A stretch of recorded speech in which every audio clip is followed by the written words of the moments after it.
Boas tardes a todos. Vamos iniciar mais uma conferência do nosso ciclo.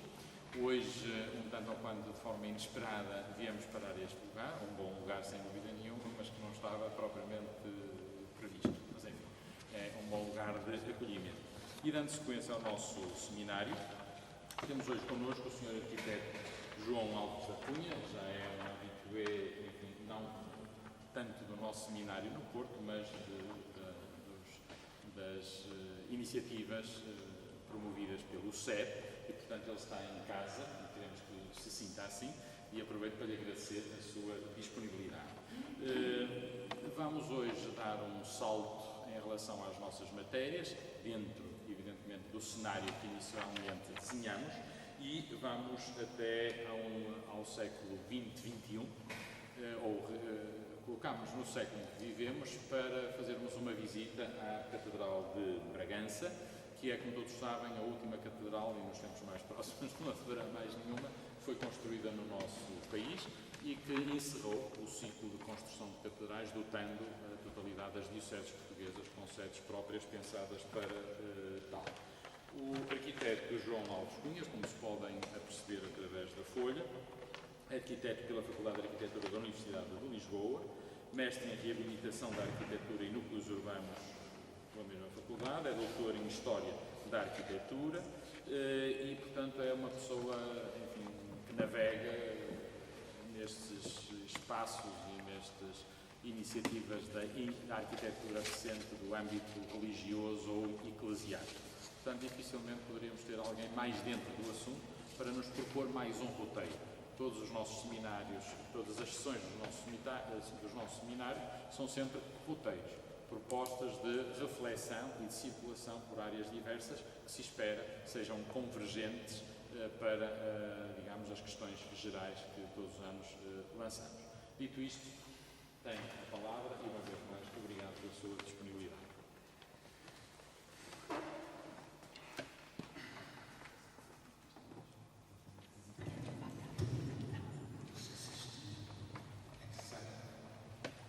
Consegue-se ouvir? Boa tarde a todos. Começar por agradecer a vossa presença. Um gosto de estar aqui, de partilhar este espaço magnífico. Confesso que não vinha à espera de fazer a comunicação na Capela Maior da Catedral do Porto. É um gosto e acho que só por isso já vale a pena terem cá vindo.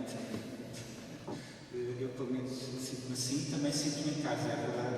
Portanto, quero agradecer ao Centro de Estudos de História Religiosa o convite.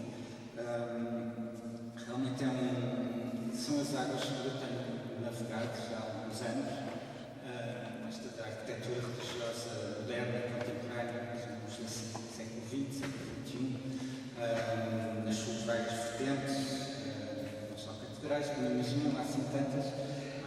Paroquiais, mas enfim, todo um mundo de construções, muitas vezes com bastante polémica e como aqui se indica no próprio título da comunicação, o caso da Sé de Bragança.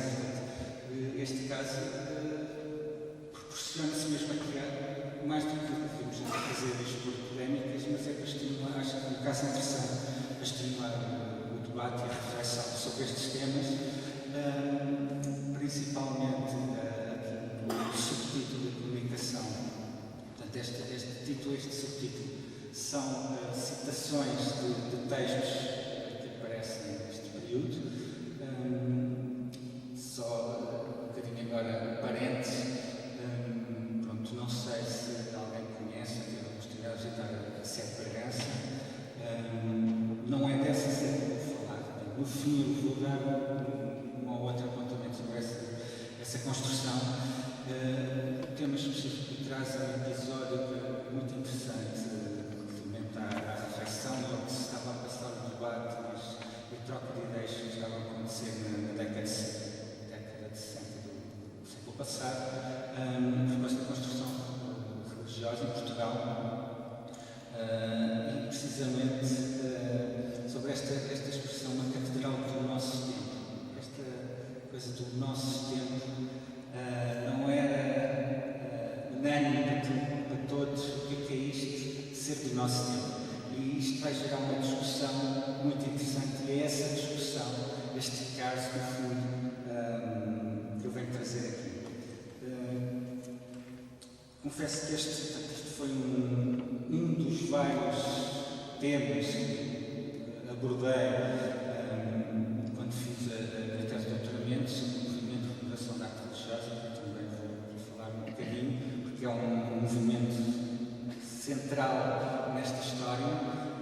Aliás, é um movimento que promove o concurso para a sede de Bragança, e vai estar no mundo desta história.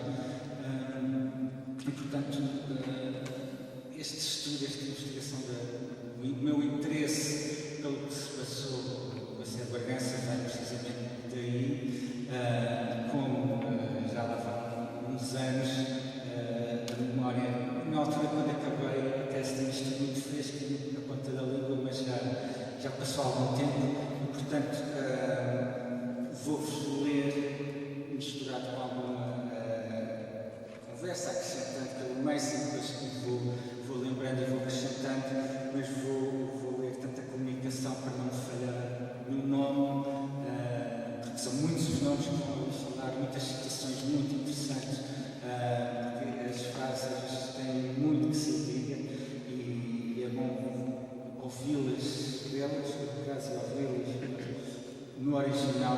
Portanto, é esse o convite que faço, começando desde logo por trazer a notícia que vem tornar o processo da construção da sede de Bragança. É uma notícia escrita por um dos membros fundadores do movimento de renovação da arte religiosa, o arquiteto António Freitas Fial, e que faz uma nota chamada nota de imprensa para toda a imprensa da época, para uma fotografia, um texto, a notícia referente à abertura do concurso de projetos para a sede de Bragança.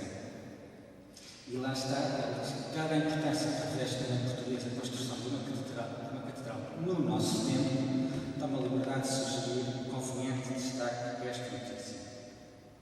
Portanto, isto, de certa forma, dá o pontapé de saída ao concurso. Estava-se em 1963 e era bispo de Bragança Dom Augusto Vaz das Neves.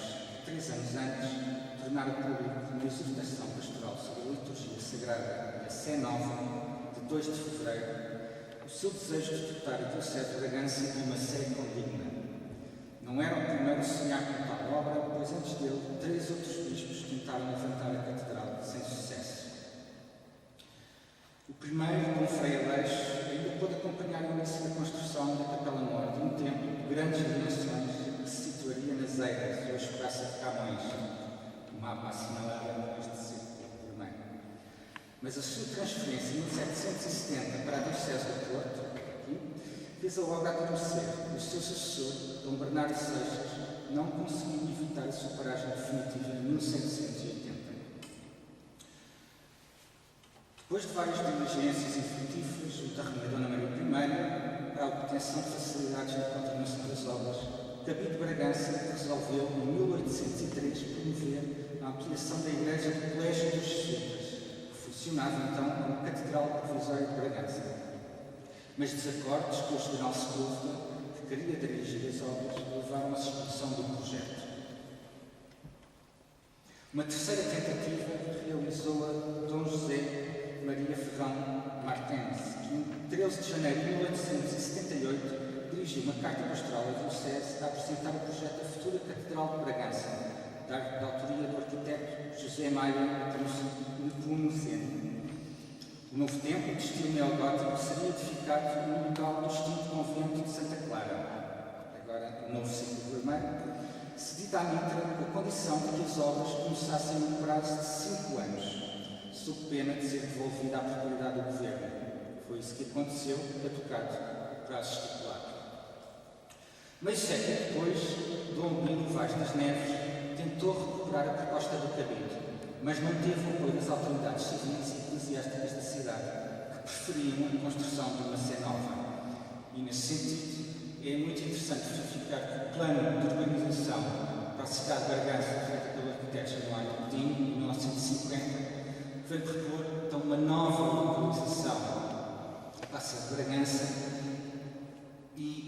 chega a desenvolver este pormenor esquemático da nova praça e que desenha de algum modo, dá a entender o que é que entendia que deveria ser a sede de Bragança. O seu desenho, pelo menos vemos aqui um desenho de uma planta muito inspirada em catedrais medievais, catedrais góticas.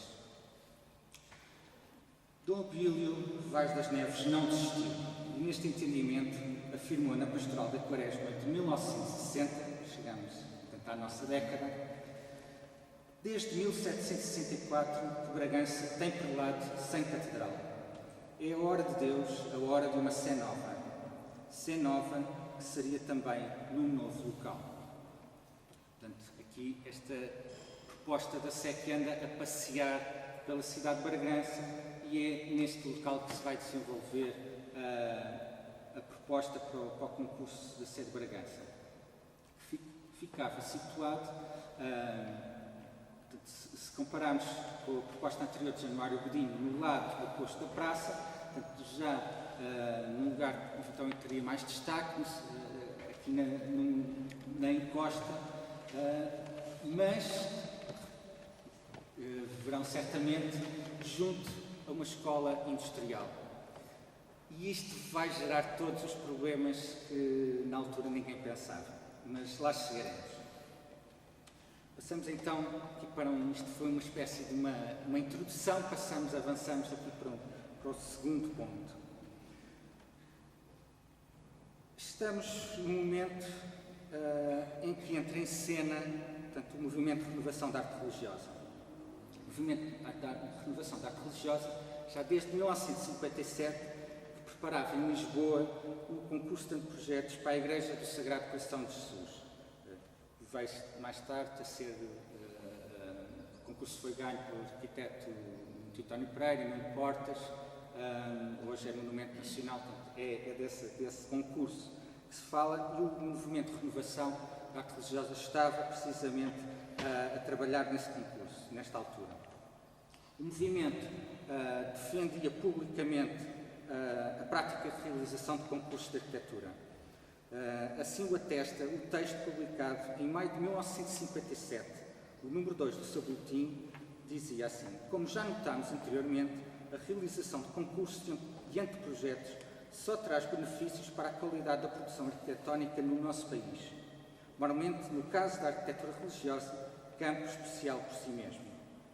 Foi, portanto, com naturalidade que o Merrar, tomando conhecimento do ensejo do Bispo de Bragança, desenvolveu contactos no sentido de se promover um concurso nacional para a nova sede daquela diocese.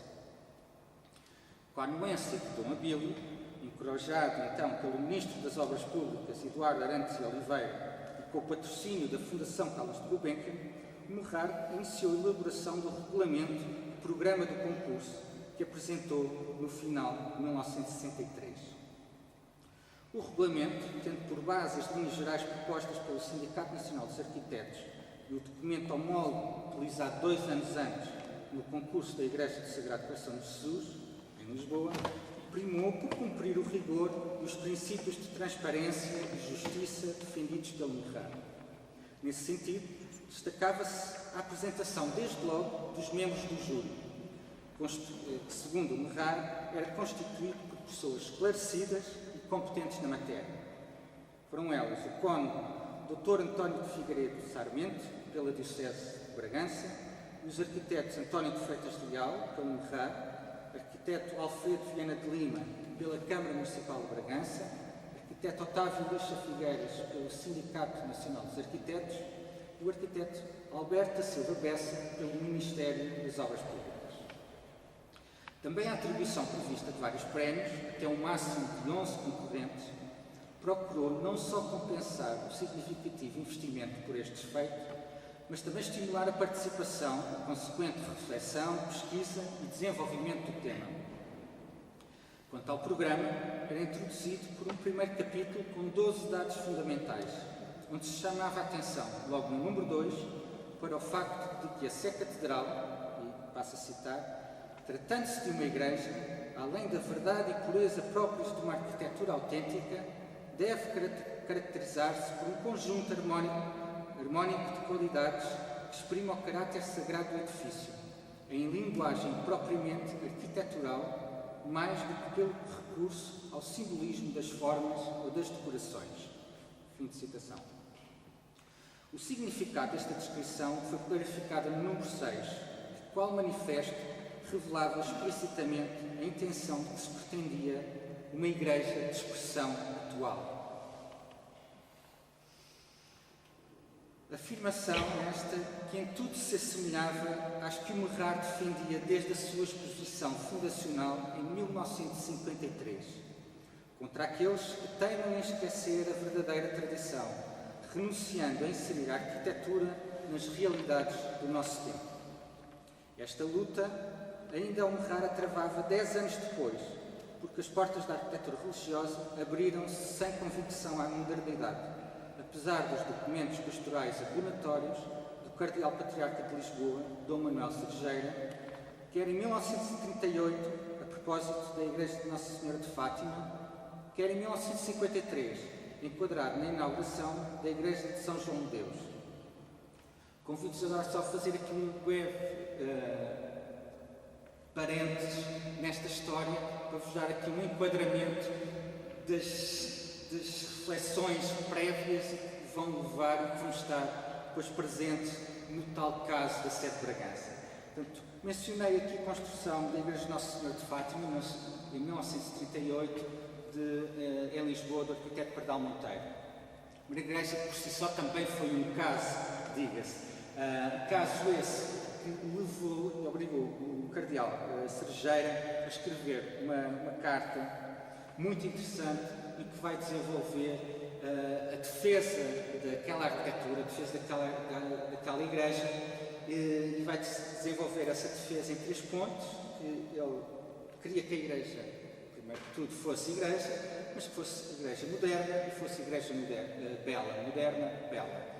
E este tópico do moderno, que é aqui um tópico central que nos interessa em particular, o cardeal traz aqui este ponto muito interessante, que ele clarifica que aquela igreja não podia ser outra coisa que não moderna, porque todas as formas artísticas do passado foram modernas em relação ao seu tempo, algo que nem sempre é óbvio. Portanto, esta catedral foi moderna no seu tempo, o gótico foi moderno no seu tempo, o românico foi moderno no seu tempo, o barroco moderno no seu tempo, e, portanto, no século XX, a igreja tinha que ser moderna. E copiar cegamente formas artísticas de outras épocas, que era algo que se fazia de forma muito recorrente no século XIX e ainda pelo século XX adentro, não era fazer obra viva de arte, mas fazer obra de arqueologia.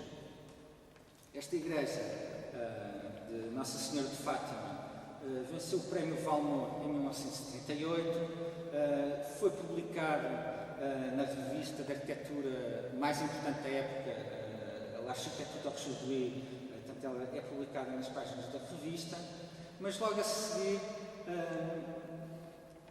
as vozes contra aquela arquitetura moderna começaram a fazer-se sentir com mais força e a ganhar volume, nomeadamente através deste Sr. Tomás Ribeiro Colasso, que nas páginas de uma revista que ele era diretor vai escrever uma carta aberta contra o cardeal Cerejeira, para lhe dizer aquilo que ele disse que mais ninguém dizia ou dizia em voz baixa, confessava baixinho, mas que ninguém dizia em voz alta pelo temor de desagradar a tal ou tal entidade e, sobretudo, a Vossa Eminência. É que a Igreja Nova é feia, é muito feia. E para demonstrar que ela é feia, ele vai buscar aqui uma palavra muito interessante. Diz que estava ausente o portuguesismo. E de repente aparece esta expressão do moderno versus o português, que o moderno era uma arquitetura que não era portuguesa. O que é facto é que os tempos estavam a mudar e realmente esta identidade nacional, esta exaltação de Portugal estava prestes a arrebentar. A carta era de 39, em 40 temos a exposição do mundo português, a exposição do mundo português e que vai, na arquitetura, tanto refletir-se também na produção de um novo, um suposto estilo nacional, que no meio da arquitetura é depreciativamente titulado o chamado famoso português suave, é esta arquitetura do Estado Novo dos anos 40, que tem o seu modelo na Praça do Arieiro. Este modelo, curiosamente, Cristina da Silva depois tem muita influência da arquitetura espanhola, mas pronto, isso já entrarmos aqui por outro tema. É suposto ser o tal estilo nacional que os arquitetos tinham que seguir, este estilo português, o tal estilo com portuguesismo. E para verem que era mesmo assim, desculpem, os exemplos são muitos de Lisboa, eu sou de Lisboa, portanto são os exemplos que me são mais próximos, mas acho que eles são muito claros e, portanto, eu apresento-os. Eu disse-vos que a Igreja de Nossa Senhora de Fátima foi o Prémio Valmor. O Prémio Valmor é um prémio atribuído pela Câmara Municipal de Lisboa ao melhor projeto de arquitetura a cada ano. Portanto, em 38 foi a Igreja de Nossa Senhora de Fátima que o recebeu. Em 45, 7 anos depois, é este projeto, este conjunto habitacional do arquiteto António Reis Camelo que recebe e que vence esse prémio. Portanto, estão a ver uma arquitetura completamente diferente, uma outra mentalidade. Obviamente a arquitetura religiosa vai ser influenciada, é inevitável, eram estes os modelos que se tinham de seguir, e há três igrejas, há muitas mais que são construídas neste período, mas há três que se destacam, porque depois vão estar no centro do debate e no centro da discussão. A Igreja de Santo Contestável, são os três em Lisboa, a Igreja de Santo Contestável, a Igreja de São João de Deus e a Igreja de São João de Brito. São três edifícios que vão estar no centro do debate. Portanto, estamos já na década de 50, portanto, três igrejas inauguradas no 51, 53, 55, estamos nos anos de fundação do movimento de renovação da arte religiosa. O movimento de renovação da arte religiosa que tem vários fundadores, um deles que se destaca, o arquiteto António Pereira, que desde logo num artigo escrito em 1953 vai chamar estas três igrejas precisamente três erros irreparáveis. Portanto, agora é o processo ao contrário. Portanto, houve a contestação pela falta de modernismo e agora vai-se dar o processo inverso. São três obras de arquitetura fracassadas que atestam a desorientação artística da nossa época. Cá está a expressão da nossa época. O arquiteto António Pereira, que já ainda em década de 40, em 47, no jornal Ala da Juventude Universitária Católica, vai escrever um artigo dos primeiros que há sobre este tema, a arquitetura cristã contemporânea, em que vai acusar esta arquitetura, estas igrejas, esta arquitetura de português suave, vai dizer que é uma arquitetura mentirosa. E que vai dizer que na arquitetura cristã isto era especialmente gravoso, porque a arquitetura cristã tinha exigências, maiores exigências de dignidade. E ela isto refletia o estado triste, o panorama triste da arquitetura do país. Portanto, não era específico da arquitetura religiosa, era também o mal que a arquitetura civil sofria, a falta de autenticidade. Este é um tema que na altura os arquitetos vão começar a denunciar. O arquiteto Fernando Távora, também em 47, um livro fundamental que escreve, O Problema da Casa da Arquitetura, também acusa que naquela altura em Portugal nem sequer se pretendia fazer arquitetura, era outra coisa que estava a fazer, e é este debate que vai presidir ao primeiro Congresso Nacional de Arquitetura em 1948. Todos os principais temas, os principais debates vão andar precisamente à volta desta falta de autenticidade da arquitetura que se fazia em Portugal e da vontade e da necessidade e do desejo que havia dos arquitetos de poder fazer uma arquitetura livre e arquitetura livre moderna. Lembremos que em 1948 estamos já num pós-guerra, que nessa Europa destruída e em início do processo de reconstrução, os modelos que estavam a adotar eram precisamente os modelos da arquitetura moderna, eram esses modelos que os nossos arquitetos, os jovens e não só, mas principalmente os mais jovens, viam e queriam trazer para Portugal e queriam poder fazer em Portugal.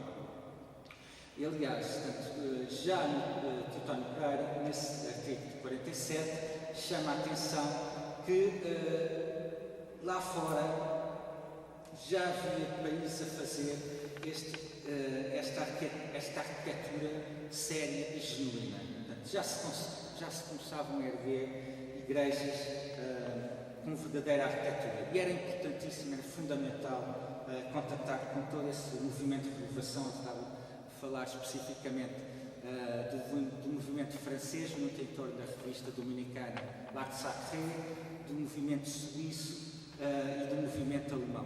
Os três principais países os que iniciaram a renovação da arquitetura religiosa dentro de um espírito moderno e, atenção, não só numa lógica da arquitetura, da forma, mas também da sua função, de pensar um novo espaço litúrgico. Portanto, não era só pensar a forma, portanto, o exterior, as paredes, mas também o espaço interno.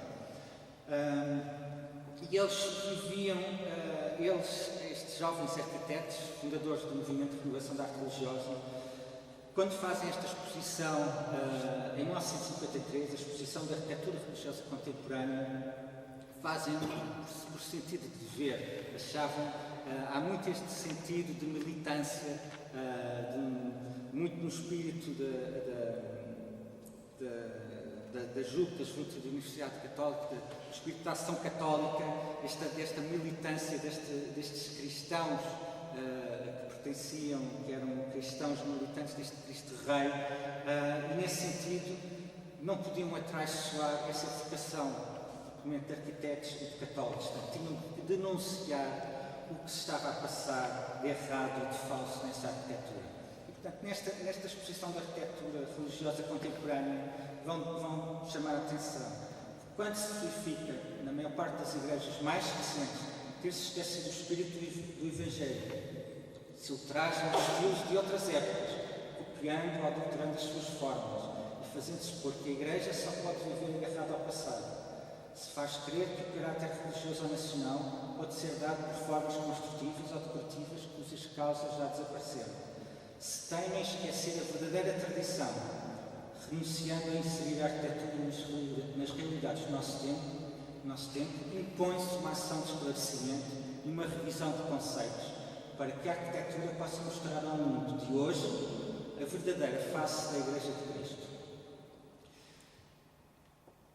Por coincidência ou não, certamente não foi coincidência, a exposição e a inauguração dá-se com a inauguração daquela terceira igreja que vos mostrei, a Igreja de São João de Deus, inaugurados em março, se não me engano, de 1953, e que o Cardeal Cerejeiro, neste ambiente que vê surgir, desta ação de esclarecimento, desta revisão de conceitos, ele próprio vai publicar uma pastoral de arte sacra que vai beber muito do texto da quarta de 1948, vou só destacar estas linhas e que ele vai recuperar os mesmos conceitos, as mesmas ideias que ele já defendia em 1938. Nunca a Igreja oficializou um estilo como o seu. É muito interessante que esta mesma frase vai aparecer 10 anos depois na Constituição Sacro Santo Concílio. Vai lá estar esta frase. Não só a Igreja não condena o moderno, mas o acolheu em todos os tempos e volta à mesma ideia. Não foram modernas em seu tempo as obras consagradas do passado. Portanto, voltamos a quase 15 anos antes. É neste ambiente que surge precisamente o movimento, atenção, só um pormenor, voltando aqui atrás. Esta exposição, quando é realizada por um grupo de jovens arquitetos e artistas da Escola Superior de Belas Artes de Lisboa, e na altura a ideia deles era exatamente esta, era apenas provocar o debate, provocar a discussão e provocar a reflexão. E a exposição é muito bem recebida, existe a lista de visitas à exposição, é visitada quase uma dezena de bispos de vários dioceses de Portugal. Ela é muito exaltada e depois, juntamente com esta carta do Cardeal Cerejeiro, que eles veem como um apoio a continuarem, eles decidem então fundar, precisamente, é posterior a esta exposição, decidem fundar um movimento de renovação da arte religiosa.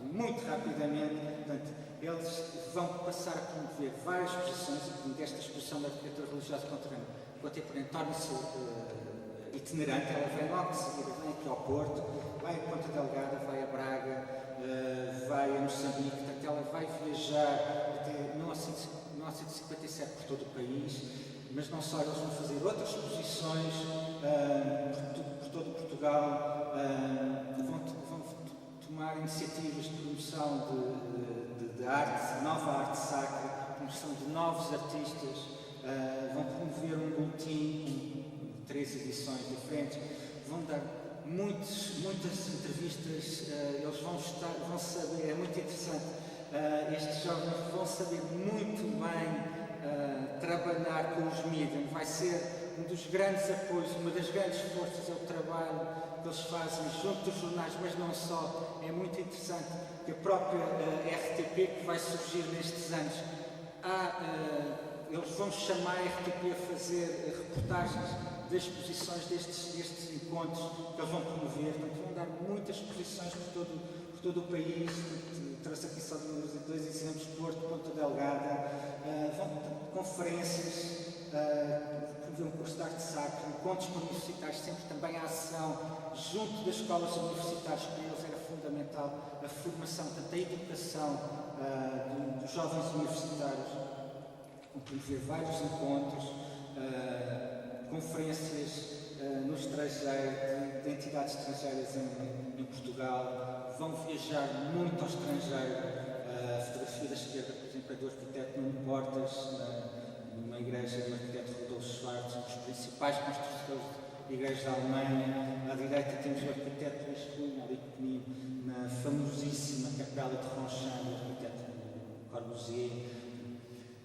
As leituras, era muito interessante verificar a biblioteca destes arquitetos, estava cheia das melhores publicações da época, portanto, estavam em cima do acontecimento que se estava a fazer, e precisamente a questão dos concursos. E voltamos, foi aqui um parênteses, mas que acho que era importante para perceber como é que vamos entrar aqui, qual é o espírito, qual é a discussão, a ideia que preside precisamente este concurso de projetos da sede de Bragança. Volto então aqui ao meu texto, relembrando, estávamos aqui naquela expressão da Igreja, de expressão atual. Portanto, uma expressão que, como vimos, é um tópico fundamental para o Merrar.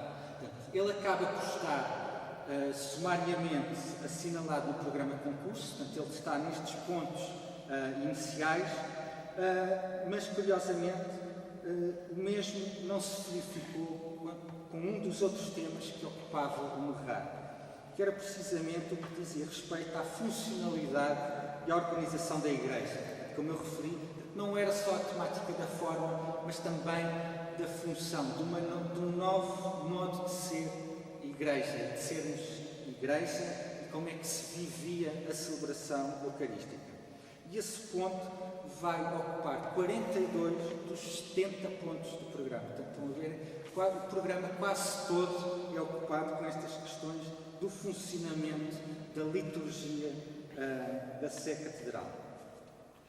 Curiosamente, portanto, o programa é escrito em 1963 e se lembra o que é que estava a acontecer em 63, portanto, esta opção de ter 42 pontos em 70 sobre a liturgia colocou logo sérias e pertinentes interrogações, pois ao tempo do concurso esta matéria encontrava-se numa fase de grande transformação, consequência da promulgação da Constituição sobre a Sagrada Liturgia pelo Concílio Vaticano II, 27 dias antes da abertura do concurso, ou seja, no dia 4 de dezembro de 1963.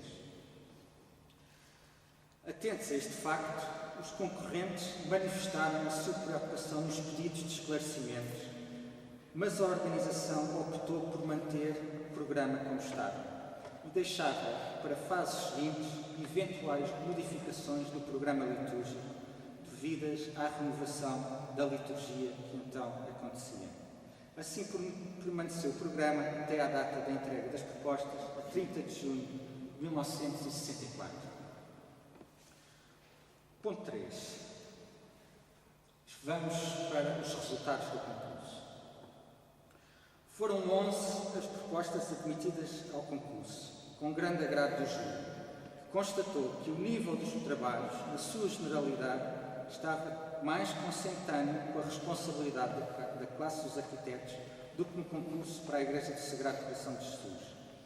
Na Igreja do Sagrado Coração de Jesus é muito interessante verificar as propostas e houve uma espécie de uma desilusão, porque houve um grande investimento, portanto o concurso que é lançado em 1962, mas estava em preparação desde 57, estava-se à espera que proporcionasse uma grande reflexão e estimulasse um debate sobre precisamente a arquitetura moderna na Igreja. E não foi isso que se verificou. Portanto, o projeto vencedor dos arquitetos no Titão de Pereira, no Portas, quase uma exceção dentro daquilo que foi apresentado. E já em Bragança, curiosamente, isso não se verificou.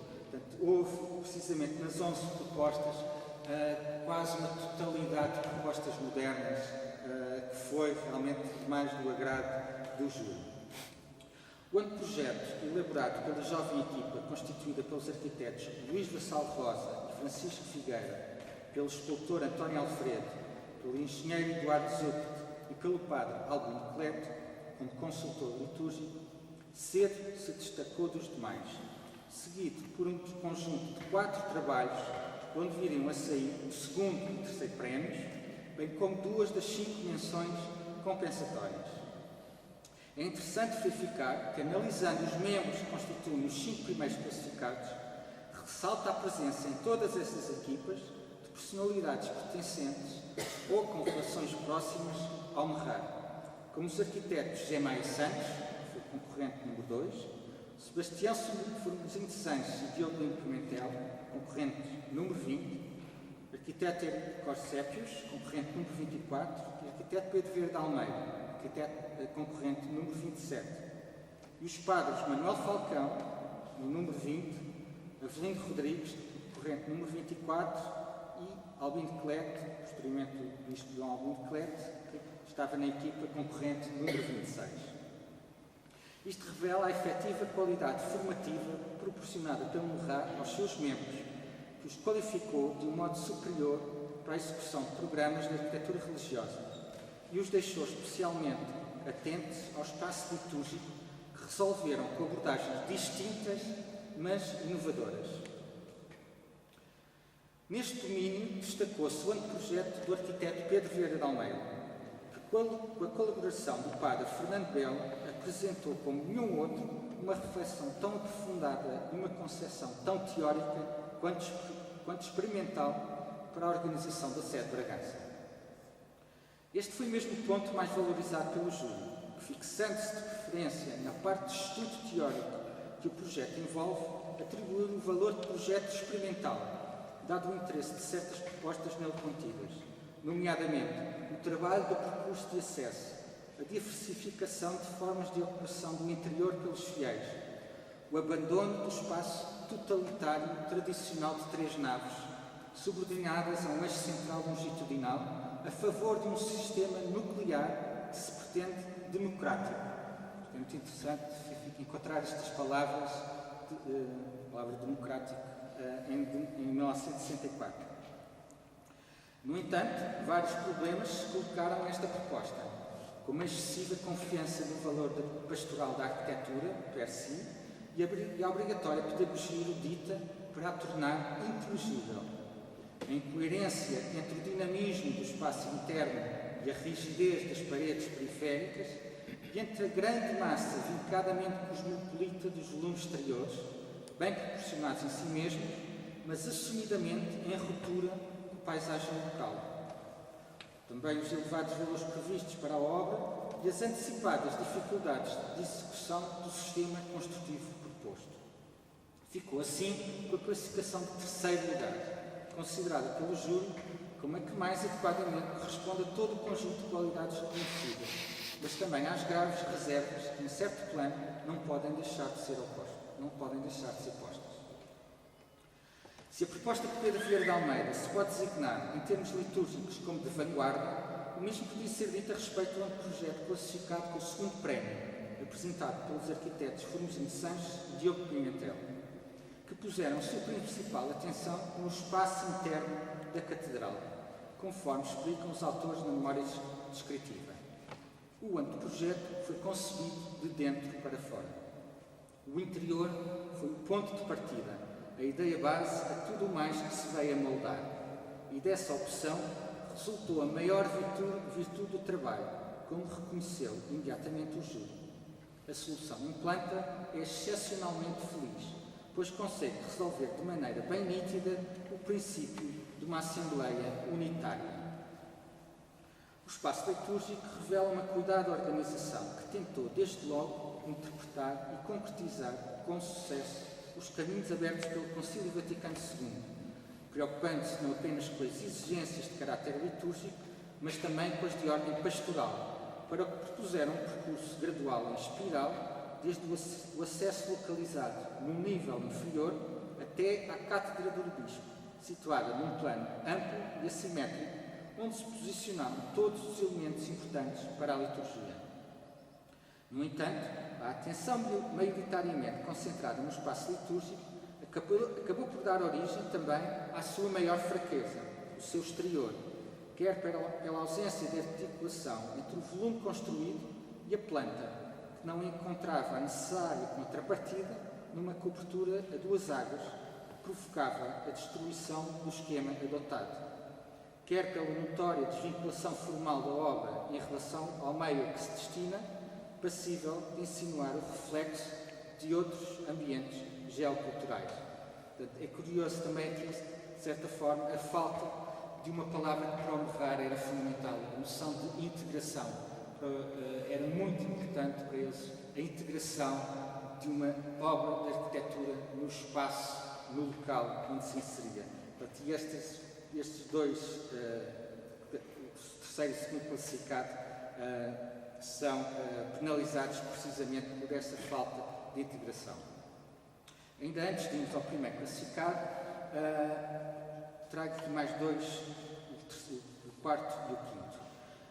Se todos os anteprojetos procuraram favorecer a participação ativa dos fiéis na liturgia, um dos conceitos-chave na Constituição sobre a Sagrada Liturgia, o modo de o concretizar não foi unicamente através da inovação, associada a uma concepção livre e espontânea da liturgia, como nas duas propostas atrás referidas.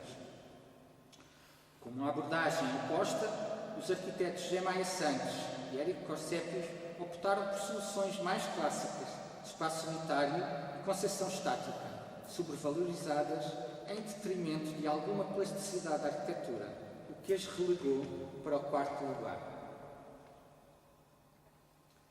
Já o projeto vencedor conseguiu agregar numerosos atributos, que ofuscaram eventuais debilidades.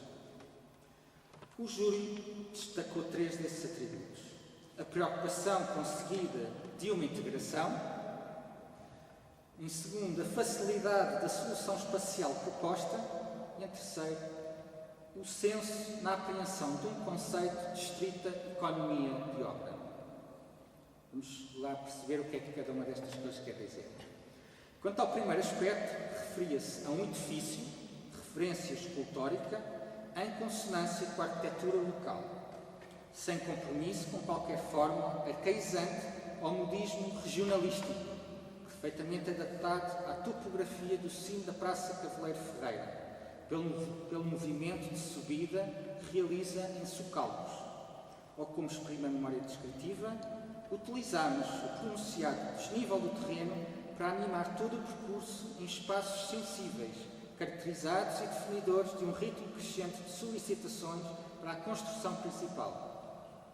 Quanto ao segundo ponto, compreendia a coerência entre exterior e interior, entre volumes e funções internas, mas também a qualidade poética do espaço, assumidamente dinâmico e convergente em direção ao altar, equilibradamente organizado, mas disponível para as propostas de renovação da liturgia, que não sugeria. Bem pelo contrário, para os autores, a maleabilidade de utilização e a não vinculação a uma rígida organização funcional litúrgica pareceu-lhes extremamente importante, abordagem que o júri considerou válida. Quanto ao terceiro aspecto, premiou o plano técnico-construtivo da proposta, destacando o cuidado com que foram abordados os aspectos da facilidade de construção, dispensando mão de obra especializada, da predominante utilização de materiais locais de baixo custo, em suma, de uma concepção geral de obra que a torna mais económica de todas quantas foram apreciadas. Estava assim encontrado o vencedor. O vencedor do qual vou citar este breve trecho da apresentação pelos autores, que eu acho muito interessante para aquilo que se vai seguir. O facto de concebermos a Catedral como uma fortaleza monolítica assente na força e na plasticidade, o escolhermos os materiais rudes e naturais para as suas paredes, e seus adros e seus tetos, o dar-nos características de intemporalidade, de mistério, parece-nos, em resumo, uma recriação correta, em termos de arquitetura, da nossa compreensão de Igreja e de Trás-os-Montes. O desenvolvimento destas ideias foi verdadeiramente um ato de amor, e aqui tocamos um ponto essencial do nosso projeto. Como um ato de amor, este trabalho assenta na prioridade do irracional sobre o lógico, do poético sobre o prático, do orgânico sobre o purista. Gerado num ato de amor, o anteprojeto vencedor do concurso para a Sé de Bragança apaixonou desde logo o meio cultural nacional. Apresentado naquele ano, em Bragança, no Museu Abade do Bassal, e em Lisboa, na Sociedade Nacional de Belas Artes, cedo viu-se rodeado de vozes de apoio à obra. No Jornal de Letras e Artes, de 2 de dezembro, Natália Nunes, considerando comovida que esta arquitetura está na linha natural dos acontecimentos universais, não hesitou em classificá-la de insólita, quer por não reconhecer no nosso país nenhum templo ou edifício monumental que mostrasse aspecto semelhante, quer porque lhe parecia que ela viria a ser o nosso primeiro monumento verdadeiramente nosso e puramente nacional. No mesmo jornal, uma semana mais tarde, o crítico de arte Fernando Pernes descreveu a futura Sé como bela, dura e simples, evocante da melhor prosa do Torga dos Contos da Montanha, e classificou-a como notabilíssima. Mais elogios chegaram no número de fevereiro de 1965 da revista O Ocidente, onde as palavras do Dr. João Couto ecoaram repletas de entusiasmo. Quanto a mim, a nova catedral integra-se de forma admirável na paisagem orgulhosa daquela colina do Planalto de Trás-os-Montes. A nova Catedral de Bragança é o achado mais feliz que o povo podia desejar. Já na revista litúrgica beneditina Ora Elabora, no seu número 1 de 1965, o Dr. Flório de Vasconcelos teceu variados elogios à obra, quer pela sua integração, quer pela orientação progressiva do espaço interno, uma das principais qualidades do anteprojeto. E terminou o seu artigo com um expressivo agradecimento a Deus por ter suscitado entre nós o aparecimento de um projeto de catedral tão digno, tão sério e tanto do nosso tempo. Também a classe dos arquitetos não deixou de aprovar o projeto dos seus pares, e na revista Arquitetura, de novembro de 1964, o arquiteto Carlos Ramos realçou o vigor e originalidade da composição plástica desta verdadeira obra de escultura arquitetónica, inspirada numa temática construtivista. Perante este cenário idílico, o Merrar, no relatório referente ao ano de 1964, não pôde deixar de exaltar com o concurso de anteprojetos para a Sé de Bragança, que disse que encerrou com êxito e que completava com orgulho o relatório. consideramos esta realização do movimento como um dos mais positivos frutos da atividade que o movimento tem vindo a desenvolver desde a sua fundação. Só que tudo, depressa, se precipitaria. Foi através de uma carta publicada no jornal Diário de Lisboa, a 23 de dezembro de 1964, que Rui Tavares deu início à contestação pública da proposta para a sede de Bragança. Começou, então, por exigir que os serviços de urbanização competentes não podiam aprovar semelhante projeto. Considerava que a maquete da futura Catedral de Bragança era prejudicial aos interesses espirituais e económicos do povo português, além de constituir, se tal projeto fosse por diante, um gilvares horrível no perfil pitoresco de uma das mais belas cidades monumentais de Portugal. Isto porque não resultava da paisagem, do clima e da história, nem respeitava o estilo regional integrado nas linhas gerais de uma arquitetura nacional. Fim de citação. Rui Tovar não estava só. As invulgarmente parcas palavras de Dom Abílio Vaz das Neves sobre o anteprojeto vencedor, se passa a citar, examinámos no ponto de vista funcional e achámos-lo correto e condigno. Fim de citação.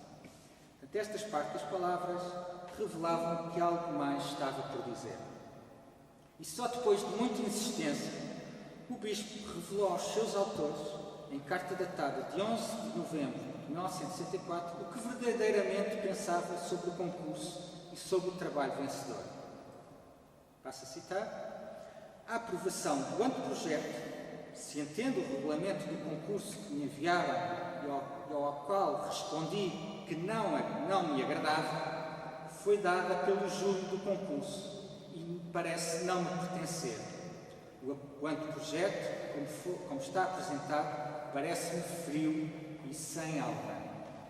Não foi apenas uma carta com más notícias. Foi o abandono do reino maravilhoso de Torga e foi o começo do caso de Sede de Bragança. Nessa carta deu conta o Bispo de ter apresentado o anteprojeto à Câmara Municipal de Bragança para apreciação. O município, juntando um parecer favorável e elogioso, solicitou a informação da Direção de Urbanização de Bragança e esta enviou o trabalho ao Ministro das Obras Públicas, juntando igualmente um parecer favorável com proposta de algumas correções. O Ministro, por sua vez, despachou no sentido de se ouvir a Junta Nacional de Educação, porque a sede iria ser construída junto à Escola Industrial.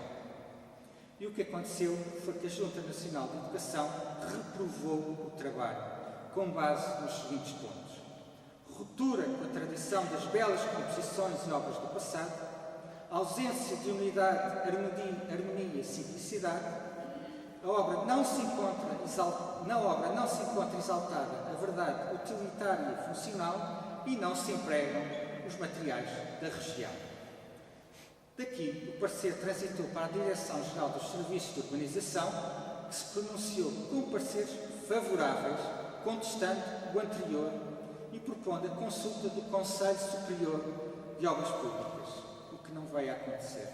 Na posse destes pareceres, a 10 de maio de 1965, o Ministro exalou o seguinte despacho: em face do parecer do Ministério da Educação Nacional, tem de considerar-se o projeto reprovado.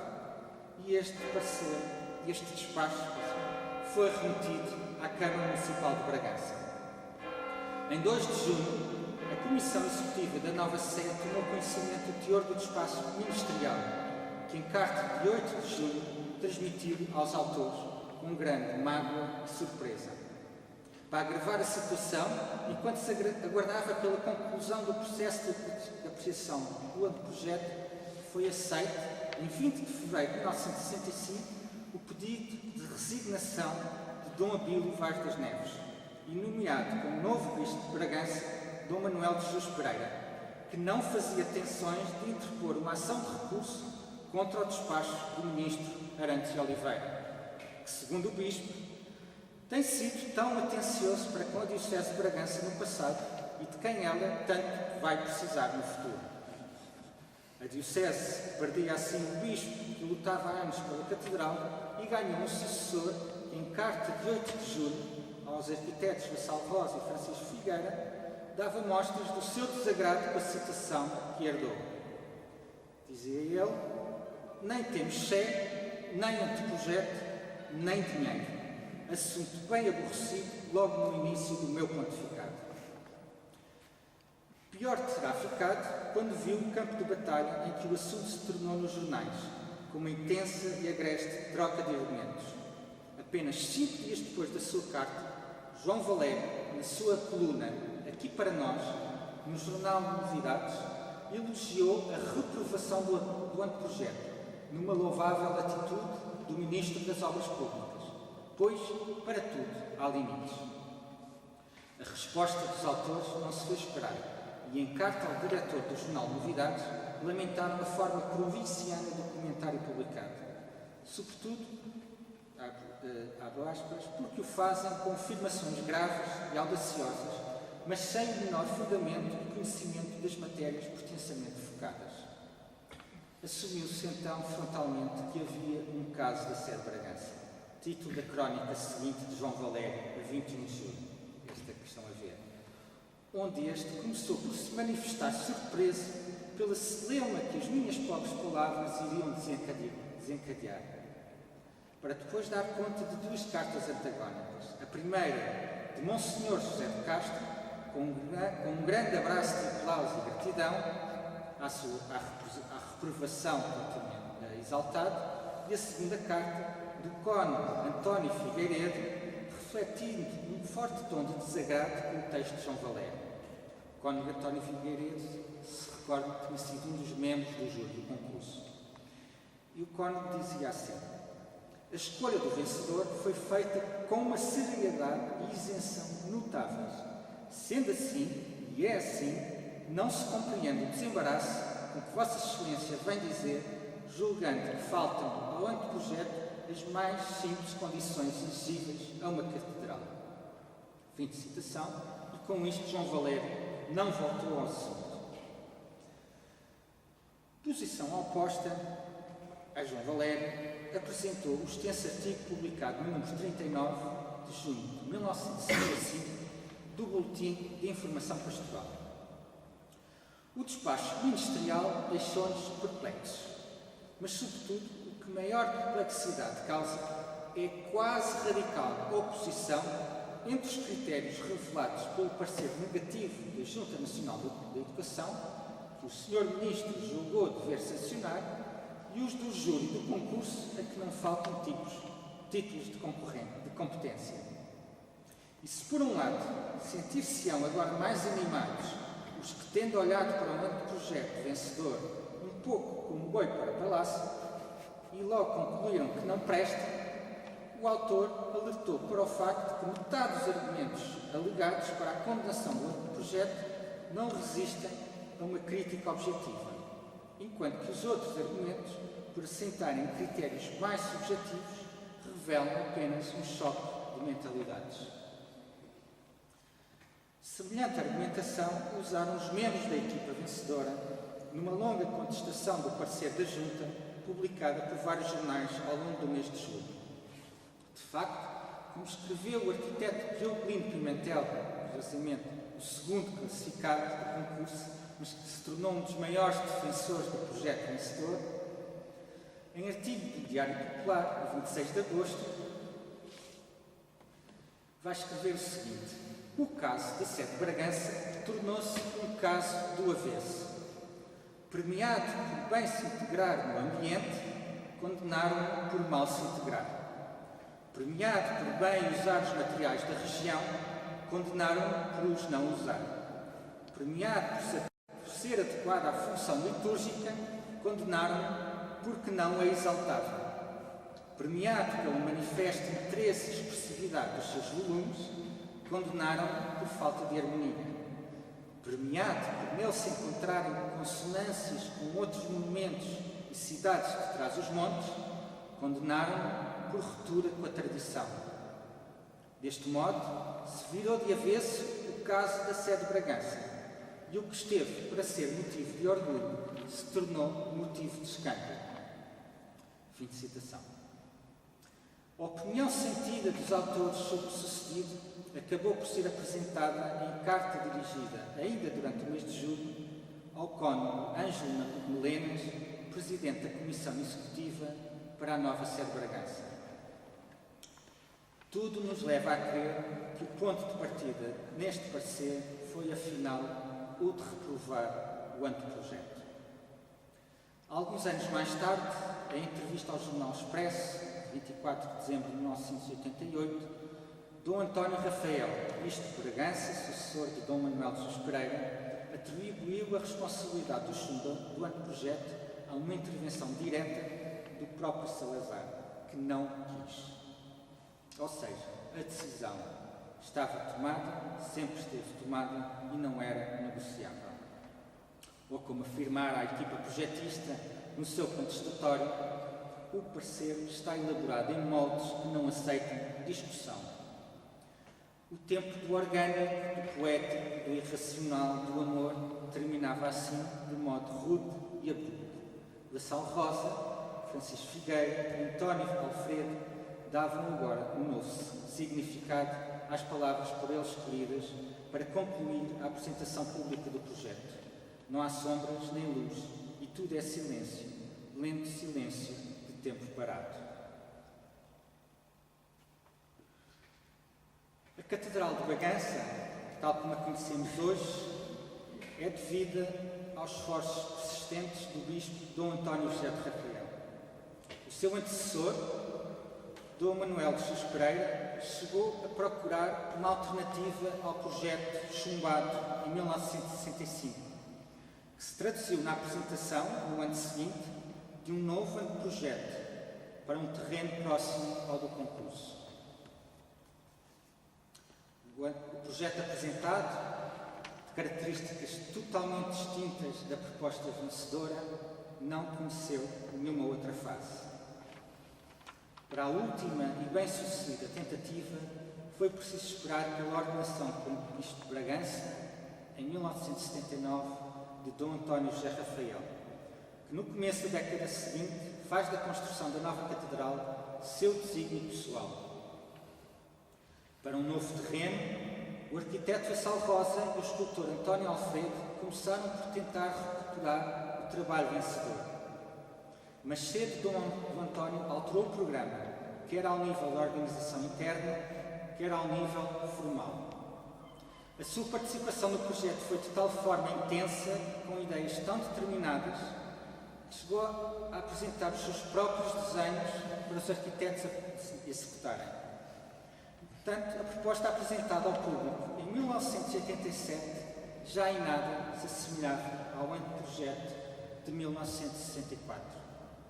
Se o primeiro era uma poesia livre, inspirada na orgânica das rochas do Meirão, o segundo, preso pelo rigor das formas canónicas, desenhou um edifício que faz da axialidade e da simetria suas regras e, de fachada afirmada à cidade, procura explicitar símbolos e elementos retirados da história da arquitetura religiosa.